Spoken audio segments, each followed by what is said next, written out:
Welcome to the Dr. Mudgil podcast. This is episode 109. We are just wrapping up this year. We are in the final throes of December, the final throes of 2023. What a year it has been. And this is going to be, kind of wrapping up everything this year. Wrapping up my patient care this week. Wrapping up the podcast season this week.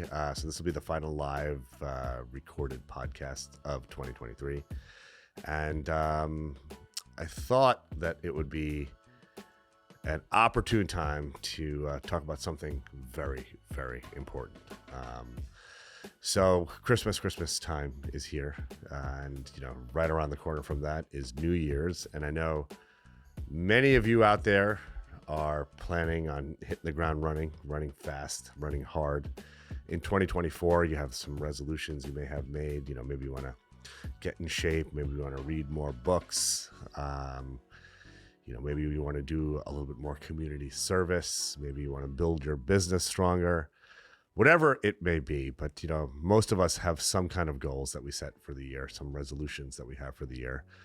My advice, as you probably know, I've talked about this a bunch of times, is to get the ball rolling before the new year hits, just so you can hit the ground with some momentum, and you can really attack those goals hard and start stacking the wins that are going to get you one step closer to your goal even before the new year starts. So we still got a little over a week left in 2023, so it's a good time to get the ball rolling if you haven't already. I hope you have, but if you haven't, it's not too late. So the what I want to talk about in this podcast is something that I think I've spoken about before, but it's so important I want to speak about it again, and that is the power of no.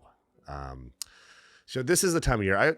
It's funny. I maybe I talked about this last year around the same time, but this is the time of year where I'm always thinking about this because, can get pulled in so many directions. Like folks kind of come out of the woodwork, say, "Hey, let's meet for a drink," or "Let's grab a bite to eat," or "Let's get together," or whatever the case may be. But it's also like a really busy time of the year. It's a very busy time of the year for me professionally. Patients trying to get in before the year ends, and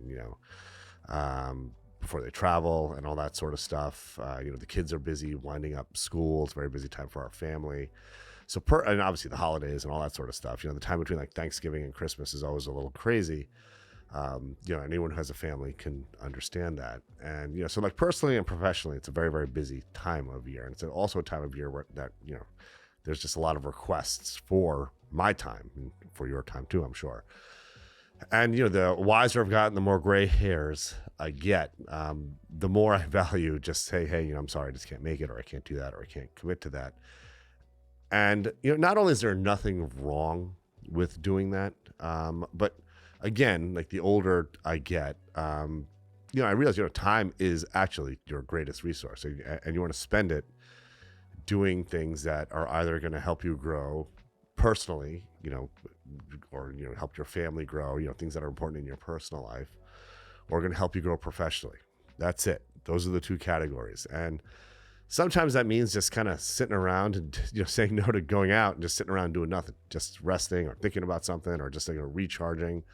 I tell my wife all the time that I don't need to have plans on a Friday night. We don't need to set up dinner plans with folks and that sort of thing. Because, honestly, most of the time, I'd much rather just have dinner with her, just kind of catch up on the week, spend some quality time together. To me, that's so much more valuable than going out and making small talk with another couple or something like that. Like for me, for my personal growth, the value I get from having dinner with my wife is so much greater than, spending it with a group of people. It's fun to go out with a group of people too. I'm not saying that, but it depends who's in that group and, who we're hanging out with. Again, time is our greatest resource. And the reason why I'm actually talking about this now also is because as the new year hits and as all of us are trying to attack whatever goals we may set for ourselves, a big part of achieving that goal is auditing your time. I talk a lot about auditing your circle, auditing who you hang out with, auditing what thoughts you allow to penetrate and infiltrate your mind.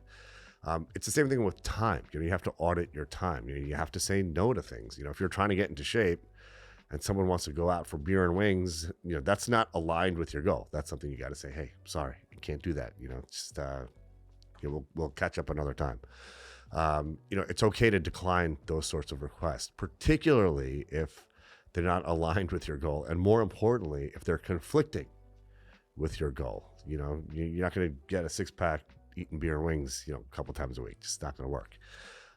So don't be afraid to say no. Time is your most valuable resource, particularly this time of year. But really, that habit of saying no to things should carry over into next year, because without the ability to say no, it's going to be very, very, very difficult to crush whatever your personal and professional goals may be. I just want to close by saying thank you to all of you. I have deep gratitude for everyone who's been, watching our podcast, watching our posts. Without you guys out there, this community would be nothing. So I really appreciate you guys. 2023 was an awesome year for us, and I hope it was an awesome year for you guys too. I'm looking forward to see what 2024 brings, and I hope you all have a wonderful holiday season. Merry Christmas if you celebrate Christmas, and Happy New Year to all of you out there. Let's hit that ground running. 2024 is upon us. Let's get it.